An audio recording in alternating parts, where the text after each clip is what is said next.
आज आइए हम जानते हैं Q1 स्पीकर नया रिव्यू करेंगे, कैसा है देखते हैं।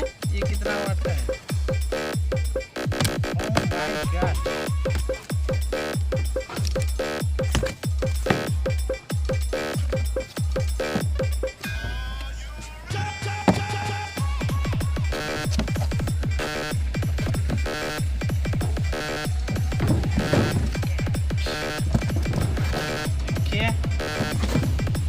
स्पीकर है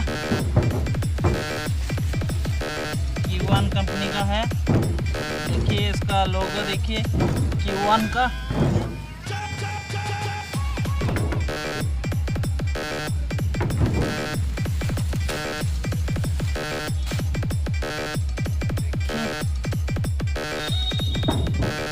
Q1 का मॉडल नंबर देखिए, Q1 इसका मॉडल नंबर यहाँ पे लिखा है।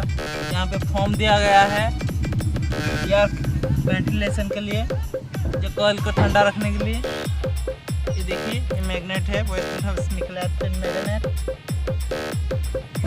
ये देखिए ये इसका 4 इंच का वॉइस कॉल है इसका, और ये इसका बेस भी कुछ अच्छा देने वाला है लगता है। टेस्टिंग के बाद पता चलेगा।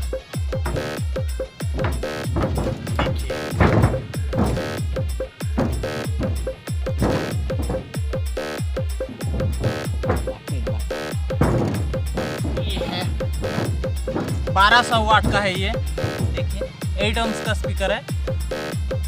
अच्छी तरह देख लीजिए, कुछ अच्छा खासा बेस दे मिलेगा इसको, मुझे लगता है, अंदाज लग रहा है। और इसका देखिए ये क्लिप भी अच्छी तरह दिया गया है।